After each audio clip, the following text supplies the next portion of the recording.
Excellent. So thanks everybody for coming. We have 3 folks on. We did expect a couple more, and we know some people can't make it tonight, but this video is being recorded. And so remember that when you're asking a question and whatnot. And we will put that recording on our website too. So in case there's anybody that you know of, or you say, oh, you should go see that, we save this in posterity. And so just to begin, introduce ourselves. I'm Kevin Geiger. I'm the senior planner at the Two Rivers Ottaquechee Regional Commission, which is, of course, your regional planning commission. Our offices are down in Woodstock, and I just kind of quickly go over what we do. We do a pile of things for towns. We're kind of like the back office aspect of towns, and towns call us up, do all sorts of stuff.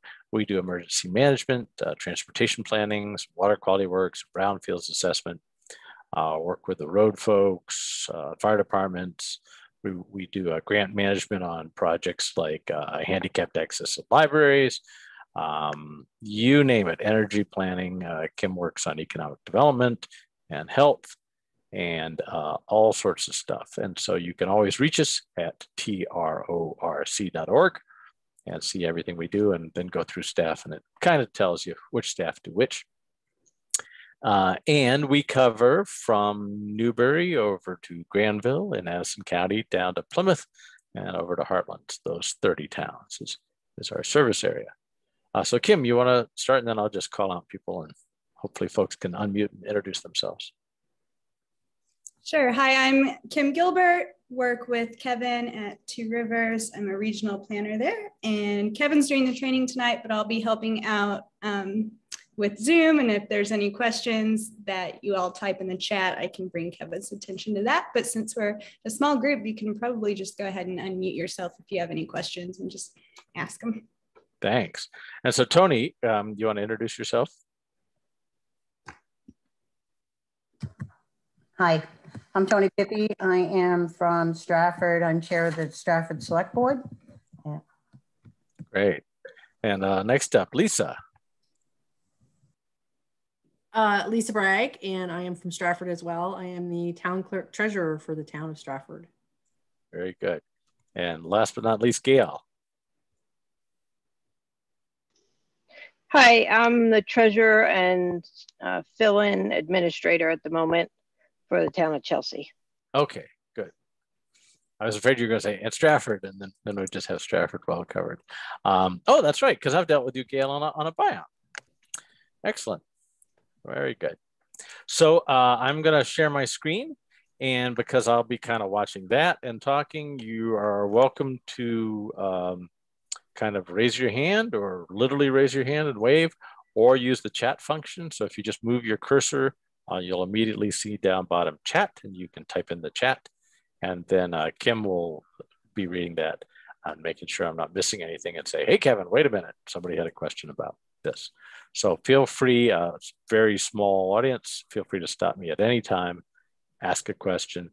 We will probably, given that there's just 3 of you and stuff, I bet you we'll be out of here by 7:15. I wouldn't be surprised. But we can go longer. We have until 8. So I'm going to share my screen.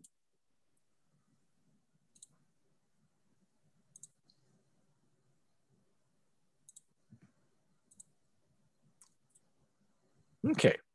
So hopefully you see a PowerPoint presentation in front of you. And we can make this available to any of you. It's not that big of a file. And we can make it a PDF too, in case you don't have PowerPoint. But what I'm going to do is I'm going to go talk through like why one does a capital budget and program, who actually does it statutorily, how it's set up, what are the pieces, and then kind of how you do it and what it looks like at the end.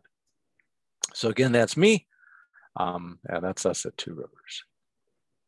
And so why do you do it? To me, I'm a planner, so I say planning is good. You do it so you don't get surprised and just kind of stumble along through life, because that's no way to run a show, right? And this is about major purchases or repairs. It's about capital projects, which can be a study. A capital project, if you're like let's say, we're going to replace the town hall and we need to do an architect and engineering analysis about what that would be and stuff.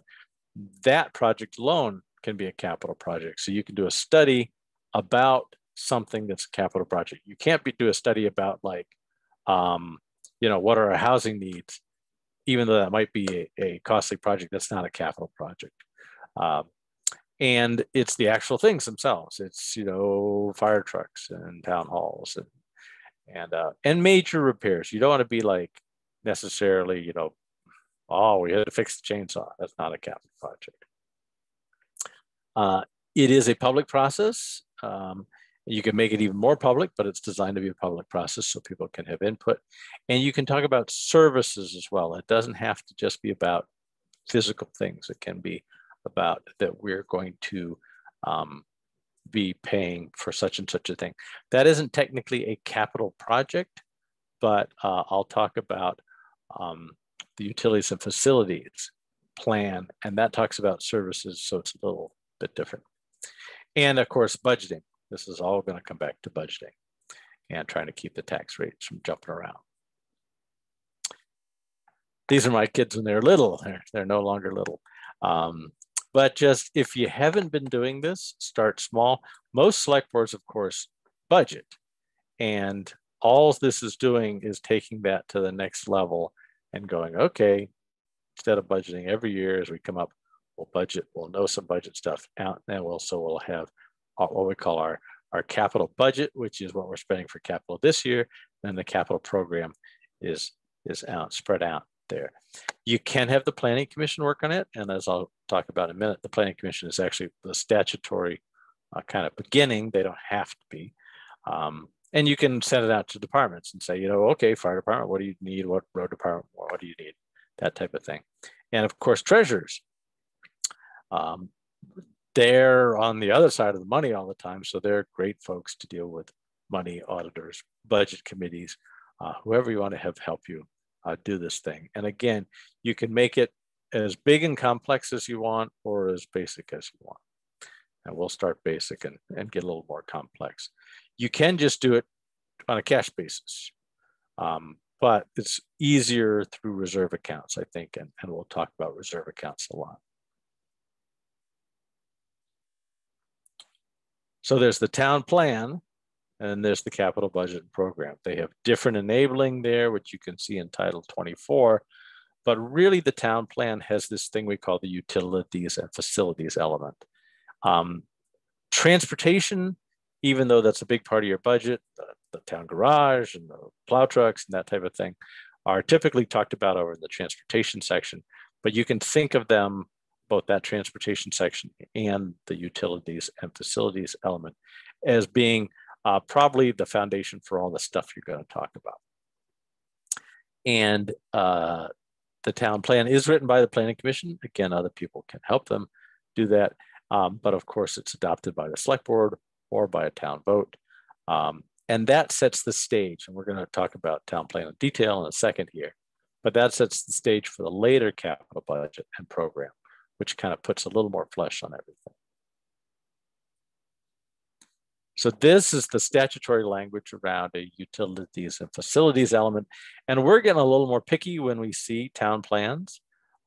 Before, not that long ago, when we'd see a town plan, it might just kind of list everything. We have a town hall and we have a fire truck and we have this, we have that, and just kind of be that inventory. And now we're much more like, you just have to say, we have a town hall and it's just fine, doesn't need anything. Like that's enough. Otherwise, you're just kind of leaving it blank. If it needs something like, oh yeah, it does need a new roof. Okay, we have a town hall and it needs a new roof. And is that a priority or not a priority? And then how much is it going to cost and how are we going to pay for it?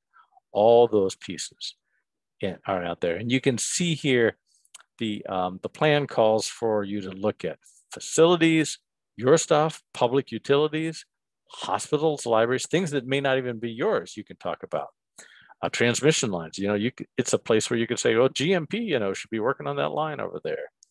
Or, we need help with the solid waste district or other things like that.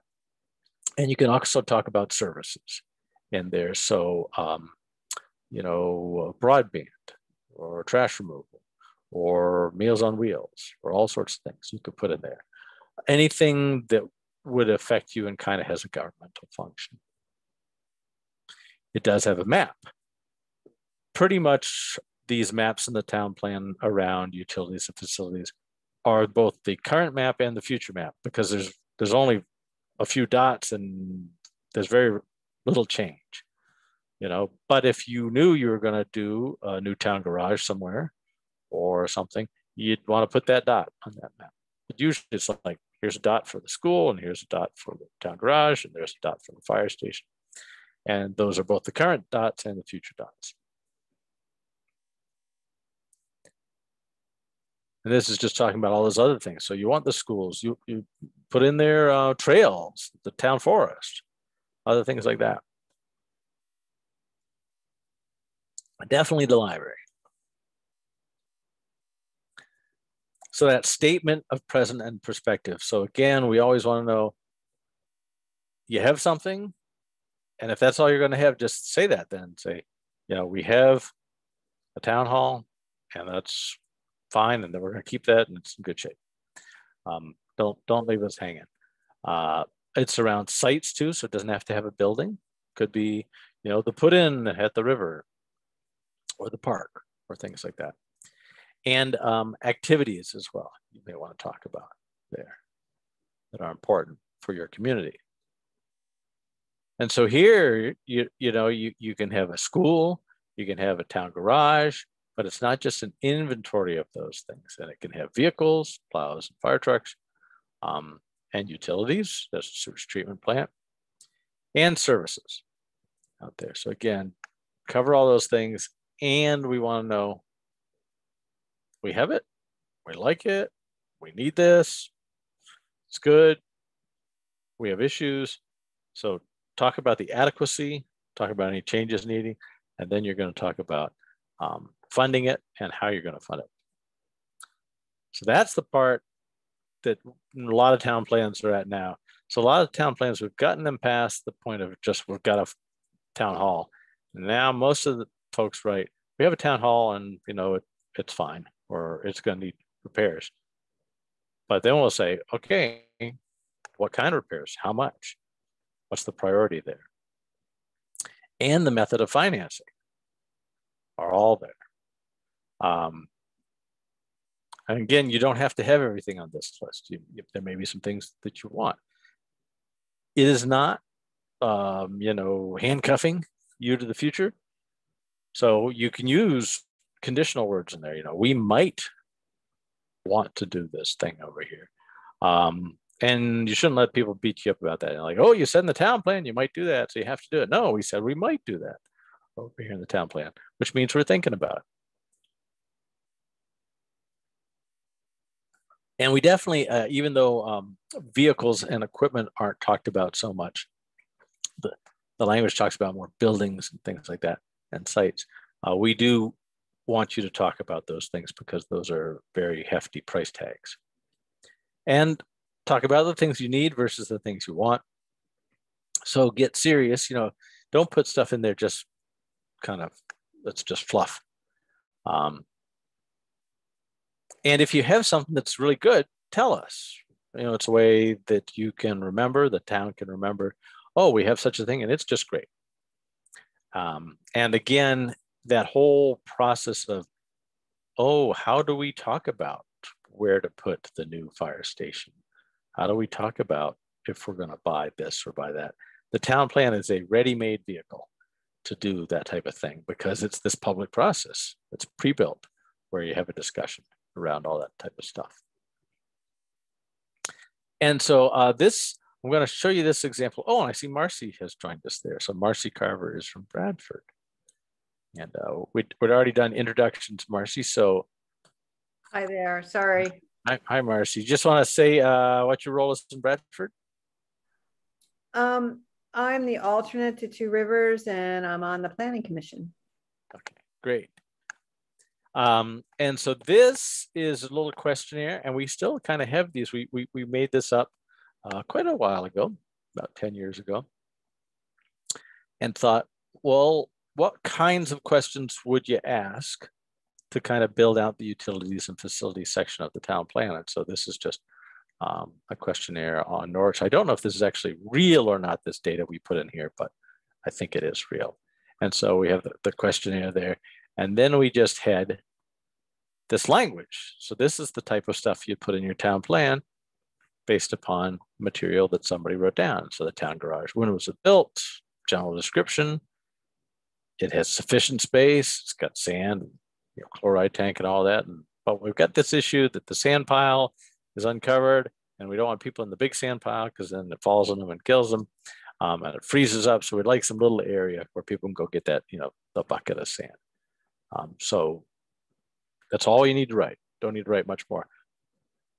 Except, and here I gotta move this part. And right, and how would you pay for it? Oh, it could be built as a volunteer project. That's pretty much all you need. That level of thing. But again, we want some indications of priority of need and the costs and the methods of financing. You don't have to worry about that too much. Don't fret that it's only, kind of a guess. That's okay.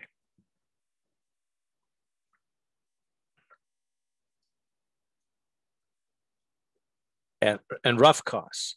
And you can ask people, or you can call around, or you can make them up. But don't round it to the cent, round it. I round everything to kind of the nearest $10,000.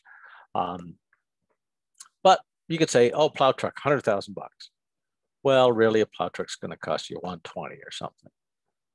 So, oh, okay, so it's $120. Don't spend meetings and, umpteen amounts of time going from 100 to 120 or back and forth. Because the whole idea is, if at the end of the day, when you need to buy a plow truck, you've got 100 or 120, either one's really good. If you have $20,000 to buy a $120,000 plow truck, or are close. So, just try to kind of hit it with the dart there. And time frames, we're going to talk about that a good amount. Was like, when do you need this thing? And do you need money? Sometimes volunteers will do things, or donations will do things. And what kind of that money? So as you'll see later, you can put in your capital budget. Oh, we're gonna get this from our reserves. We're gonna actually raise this in appropriation. We're gonna get some donations. You can actually think about that ahead. And so this is the statute around capital budgeting and programs, which is found right in the same place that you find all the zoning and planning stuff. And this is kind of specific. So it's the capital projects in the coming fiscal year. Those things, what are they going to cost? How are you going to finance them? And then the next 5 years. And we actually, as you will see, when I'm working on these, I do 10 years out. You can do 20 years out because there's some stuff that kind of takes 20 years. But 10 years is to me works well because you can see a long enough time frame, and a lot of equipment is like a plow trucks are 7 to 10 year things. Graders and loaders typically more like 10 to 20 year things. Fire trucks oftentimes 20 year things out there. And the statute actually says the planning commission can start on this, which is news to a lot of planning commissions. It's news to select board members, but they can do that. If the select board can do it, that's fine. If the planning commission's busy, that's fine. It's got to end up with the select board, and so the select board's got to be happy with it. Anyways, but in doing a good utilities and facilities section of the town plan, they've got you half of the way there. Because that's really, to me, the best place to discuss the needs, especially on big ticket items. So how do you actually get it? It's actually formally adopted. And again, most of what select boards do is they hold meetings in the fall, and they're working on the budget, and they get the budget for the town report. And They don't have a hearing often on that, and they often don't have other stuff like that, but they could. And then for that capital budget program, they would actually adopt it. If you have a formal one, you actually go through a process and you hold a hearing, at least one, and you adopt it. And the select board adopts it. And again, it's a plan of what you're going to do with your money. It is not, an edict that if you have to change course in the future, you can't change course. But it's an idea, which is always better to have some inkling of what you're going to do than, of course, just stumbling around blindly.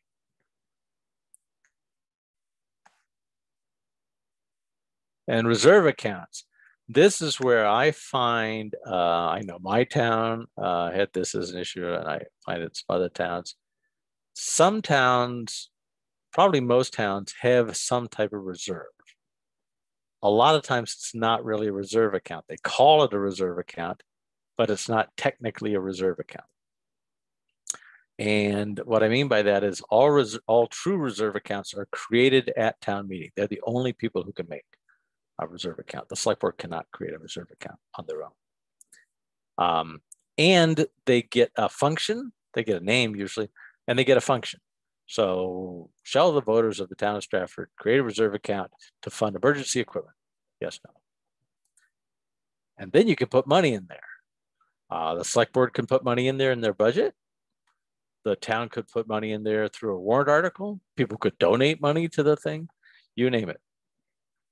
But once the money is in there, it can only come out for the purposes that the reserve account is set up for. So it's a little bit of a lockbox, which is nice.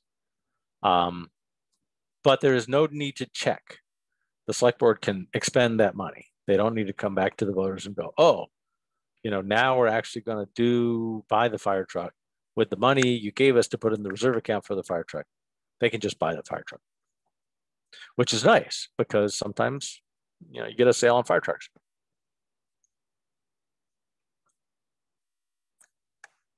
And we'll talk about how you can make the language quite loose or you can make it quite tight around reserve accounts, and you can change it over time. And you can the town meeting can kill a reserve account, of course, and say, okay, we're never mind with that. We're all done with that.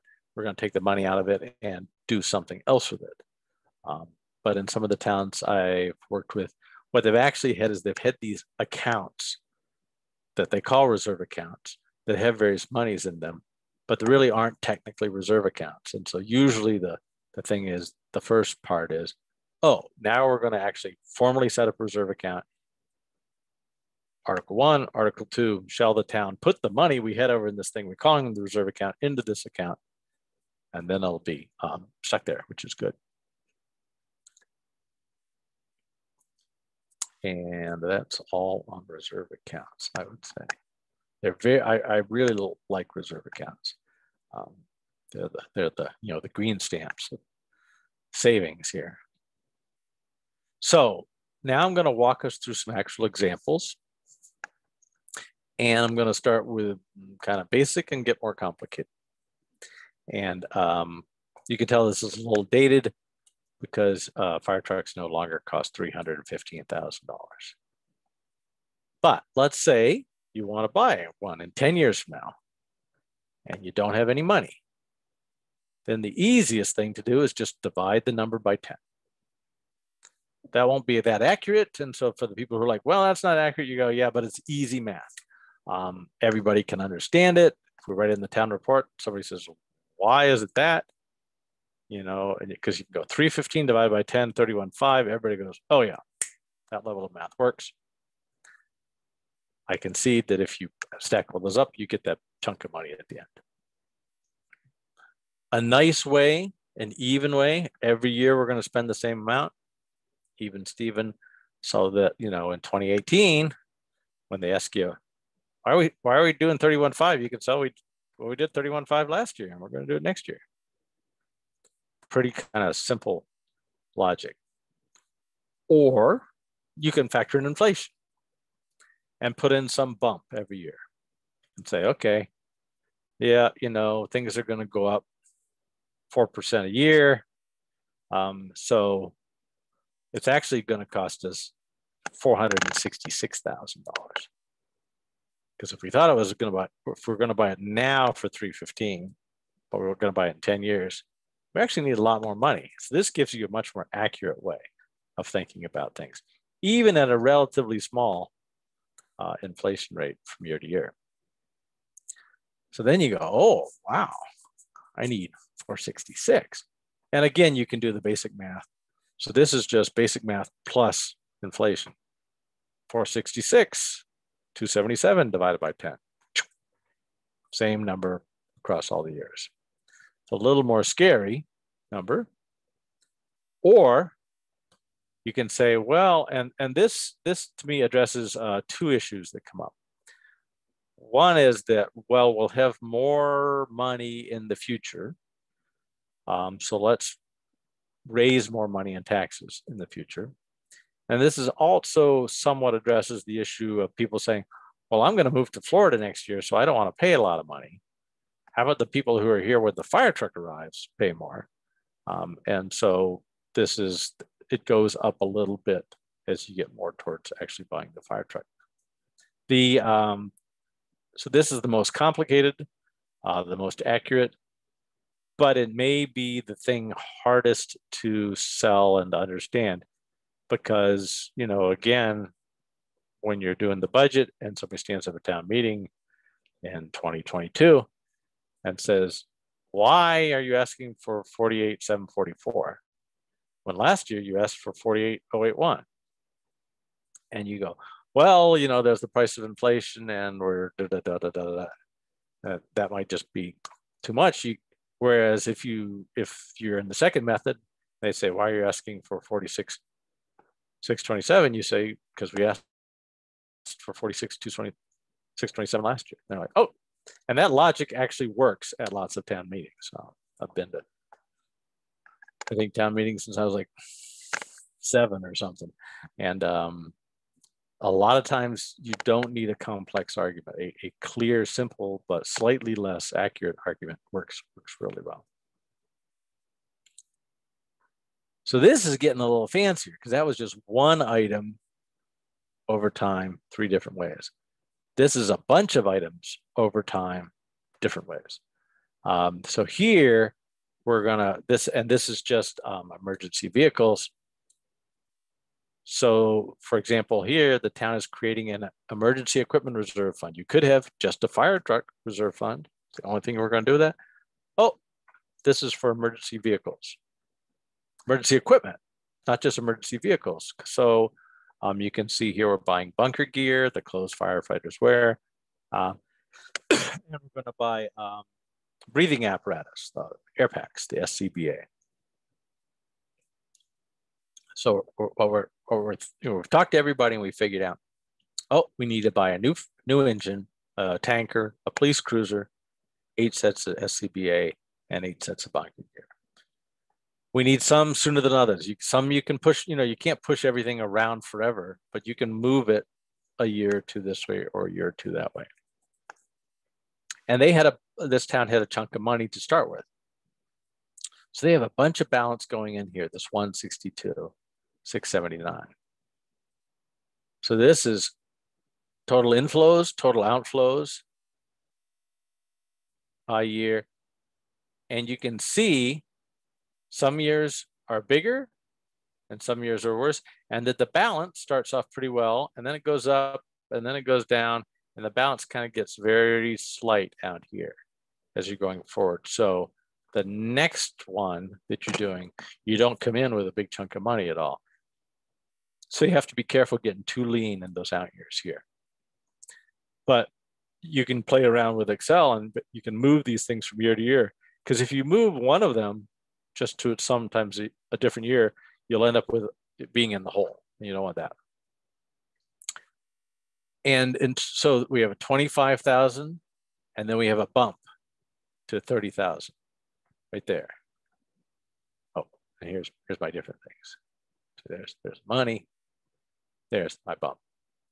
And so if here, to make the money's work, if you stay at 25,000, you're going to go in the red. So we said, okay, instead of doing some kind of little teeny calculation, we'll just do one bump in the middle. So we'll go 25,000, 30,000. It'll be a little more straightforward for folks. People can understand, oh, we've done 25,000 for 4 years, time to go up. The other thing in these towns, this particular town, is they didn't want to have all the money ready. And you can do that intentionally as a way, because some people are afraid, well, if that crazy select board that Tony's on has all the money, they'll just be crazy and buy that thing without thinking about it. We're going to intentionally short them so that they have to come back and ask us. Maybe you can see here there's an additional funding. You could assume you're getting that through an appropriation or something. They're going to have to ask us for $50,000. They aren't going to have the money. And at that point, we'll get another crack at the apple. And that's maybe perfectly fine. It's a way to keep that annual funding down a little bit. And it's a way to give voters some confidence that you're not just going to be spendthrifts, and to have another check-in with them. Okay, but they don't need to raise enormous amounts of money. They just need to raise $50,000 that year or $70,000 in the out year. And you can see another thing here is that they put some money down on the piece of equipment and then they finance the rest. So even your financing, even if you don't actually do anything but have a loan payment, put that loan payment in your capital budget. That loan payment is no different really than you doing a reserve account payment. It just is a different way of spending the money for the thing. And so put those loan payments in your capital budget, because the nice thing is when they get paid off, people are used to that being part of this calculation of why we're getting $30,000 every year, because we're paying this. And then instead of saying, oh, well, we finished paying for that,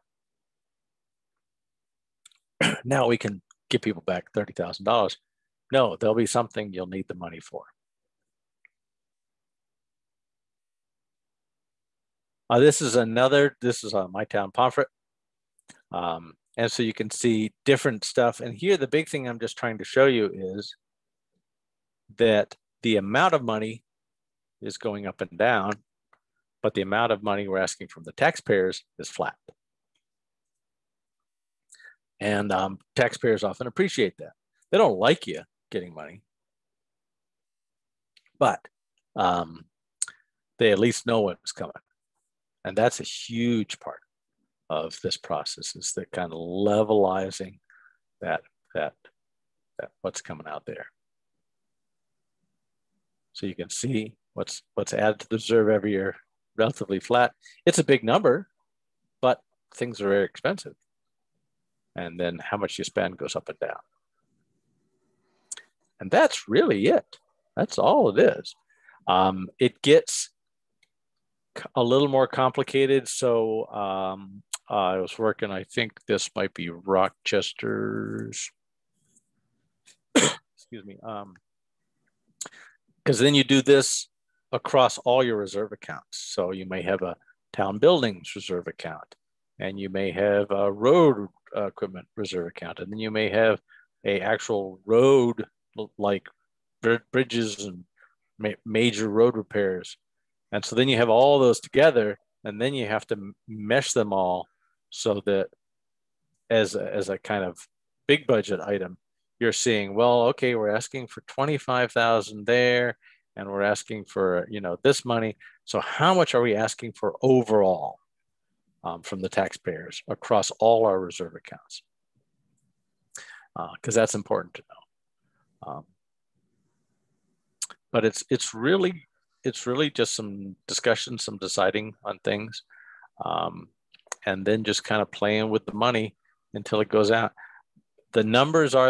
The other thing is kind of the numbers are what the numbers are. And that's a discussion that all communities have to have. Is, graders cost $250,000 and plow trucks $120,000. And fire trucks is like $400, pushing $500,000. That's just what they cost. Can you buy a used fire truck? Sure. Can you buy a used grader? Maybe. Can you buy a used plow truck? Basically not. And we don't have to like it, but that's what it's going to cost. And so if you want to have the cash on hand to buy a fire truck in 10 years, you need to put away a lot of money every year now. That's just the way it is. There are used fire equipment out there. A lot of it's good. Fire equipment doesn't tend to have lots of miles on it. If it's taken care of, that may be fine. Maybe fine for a tanker here. So we actually have a used tanker in this particular thing.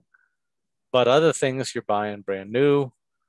Some things you're getting volunteer services. And so you could have this up here where you have this additional funding. You could have several lines. You could like, well, we're going to get some from grants. We're going to get some from fundraising. We're going to have some special appropriations at town meetings. So you could have as many types of inputs in terms of revenue as you want. But putting it in the chart helps you remember, oh yeah, 5 years out from now, we're supposed to have some money from fundraising. We better get to it. And so I'm going to stop my share so I can see you all even better. And shoot questions. And you can I can't see you because you're I know. I wanted to ask you. Yeah.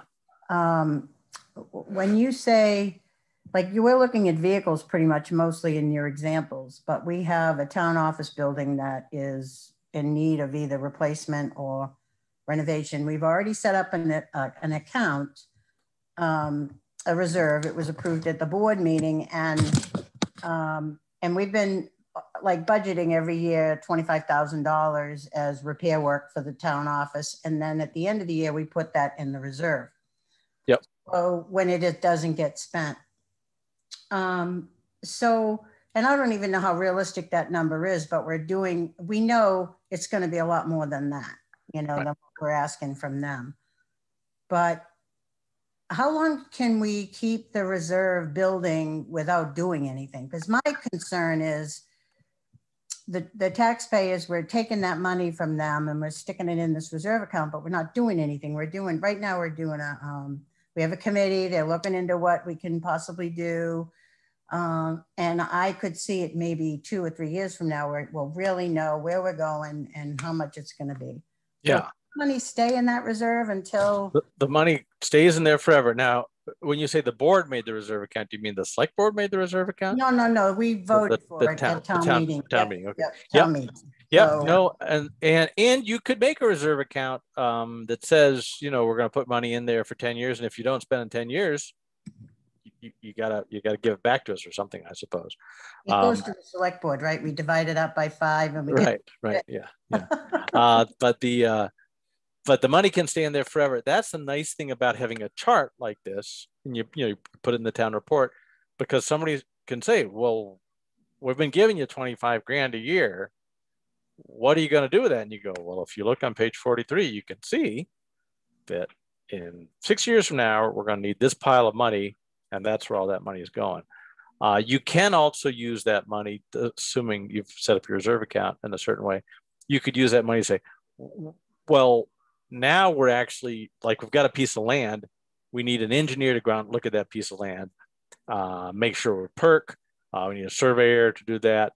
We need a realtor, you know, everything, so we could actually buy the land, make sure it's going to work. And so we're going to pull some money out of the reserve account to do that part. Oh, now we need to, you know, get an architect and design a building. We're going to pull some money out of the reserve account for that. So again, those expenditures are capital expenditures, even though they're not resulting in a building immediately. I see.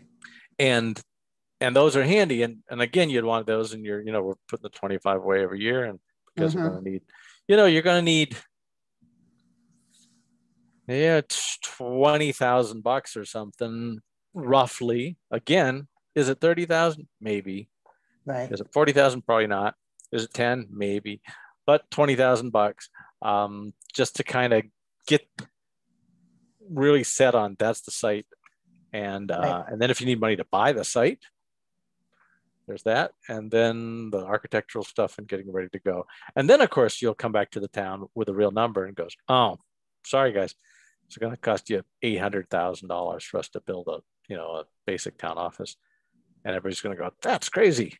But you're going to say, but we've been putting that money away and we've got 125 over here to help. And there's grants to help us, right? And then there are different grants for different things. Yep. Yes. And are there a bond? But you mentioned a bond, like the town has two right now, one for the garage, one for the highway.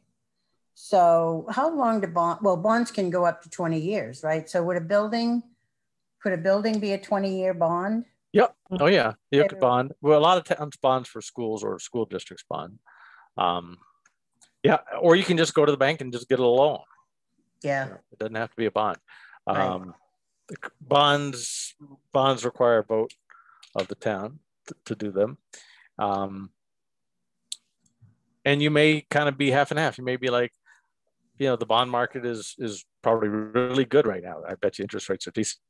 And so it may be better to go, well, we're going to go for a bond now than try to, raise money because interest rates are low. Right. So that's a thought out there on that. Other questions?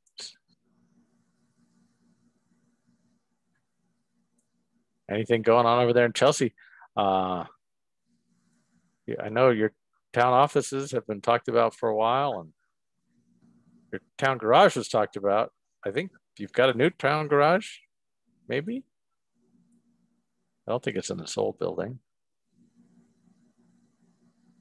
Bradford, I don't know offhand about their infrastructure. We have that problem on North Pleasant Street. Is that something that you can put into a capital reserve account to? Sure. Yeah. If you have, you don't want to put in just kind of, maintenance and stuff. But if you have a major road repair, like we're going to have to rehab Fairground Road or something, and have that out there. Yep, you can do that. I should mention that general funds are different than highway funds in your town budget. So by statute in Vermont, highway funds that are unspent can stay there and get carried for year to year. Or the select board, of course, can also go, oh, we've got the highway funds. That's money lying around. We're going to stick it into this reserve fund over here. General funds, other than highway funds that the town has raised in taxes, are not allowed to be rolled year to year. So if you just end up at the end of the year with some money lying around, you can't take that money and put it in a reserve account without authorization. That money kind of has to go back to town meeting the following year. And town meeting, you might have a warrant saying, can we stick this money in our reserve account or use it to pay less taxes this year or whatever? But you actually have to get authorization to spend that money, even though you have it in your bank account. And so it's important to keep those accounts separate because one money has a clock and one money doesn't have a clock. So highway funds, if you have excess funds, they just stay in the highway account. Yeah. The select board can spend them any way they want. On highway stuff, yeah. And they can do it the next year. Like, I know our town one year didn't get to a paving project. They're like, well, we're going to go next year to the paving project. They don't have to ask us for the money again. Okay. That's one of another little tricks.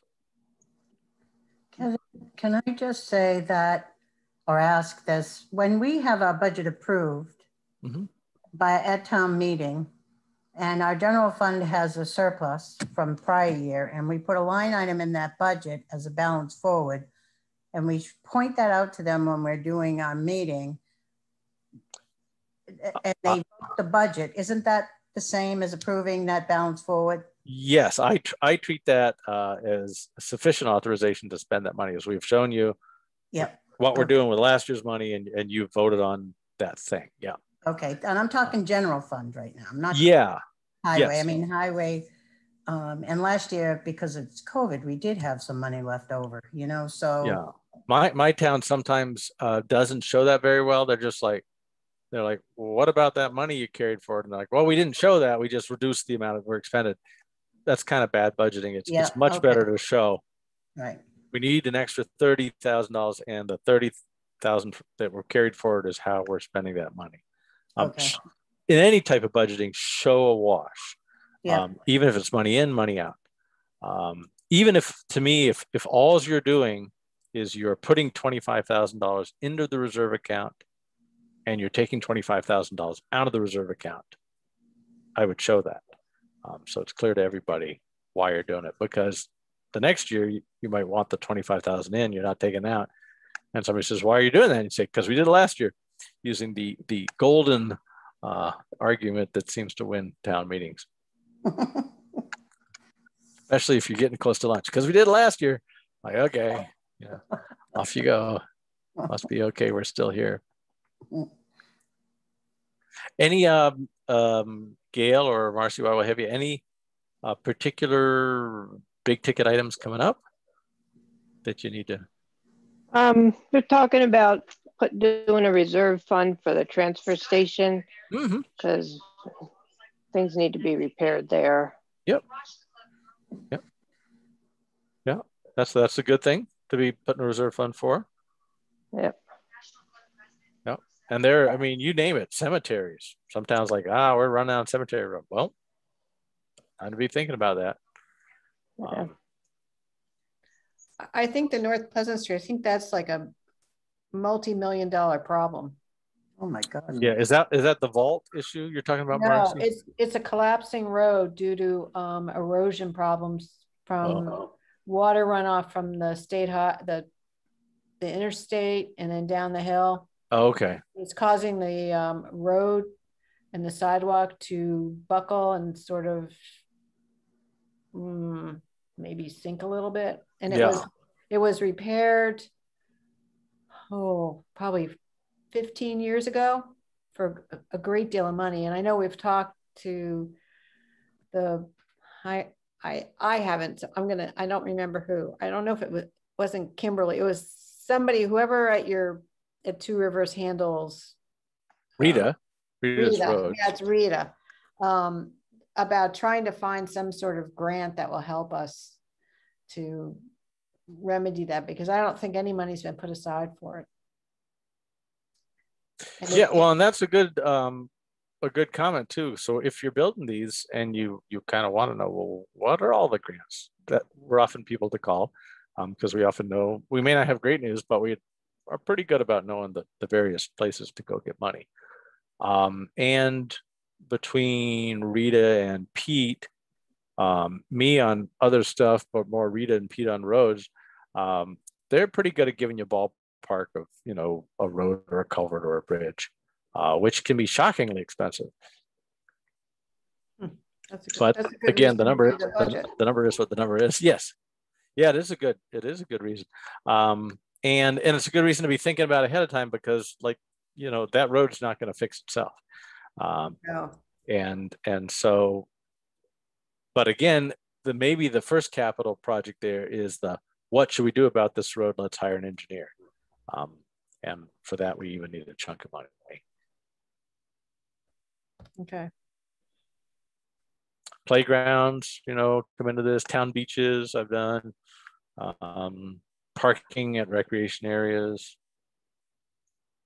Again, you don't want to be too small, but even if, if the friends of Great Big Mountain are going to build a parking area and a kiosk, and they're going to do it with $10,000 of their volunteer labor and material, put it in your capital budget and then show that there's an in and an out. And then it's great.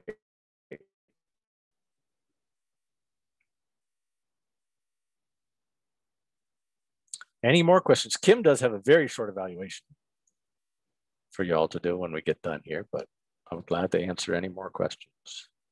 And we're around. We exist after this event. We don't virtually disappear, and we're happy to come out and do kind of ad hoc things. Long things. Doing capital budgets we do as a contract, and we can do them as a municipal planning grant. We've done them for towns that way. But if it's more like, oh gosh, we need you guys to come out and just run, a meeting where we're going to talk about, I've done this where we're talking about the town hall, what should we do about the town hall? And what are options? We're open to facilitate those type of things.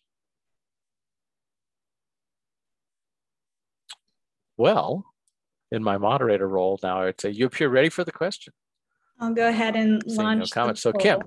Yeah, so we normally at the end of our trainings do hand out a survey, but since we're virtual, we worked it in as a poll here on Zoom. So I'm going to launch it. It is anonymous, just one simple question for our reporting purposes. And once we've got 4 votes, I'll close it down. So Kevin and I don't vote. No, we can't vote.